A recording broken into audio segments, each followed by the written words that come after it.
Alhamdulillah wassalatu wassalamu ala rasulillah amma ba'd. Kita tahu orang punya kecondongan kepada sesuatu yang dikenal dengan hobi dia ya. Akhirnya muncullah perkumpulan-perkumpulan yang sesuai dengan hobi mereka. Yang hobinya mendaki gunung, dia akan punya kawan-kawan pendaki gunung.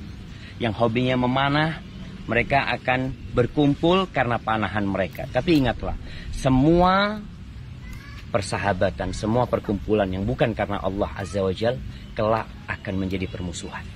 Kata Allah Azza wa Jal, al-akhilla yawma idzin ba'duhum li ba'din adu illal muttaqin.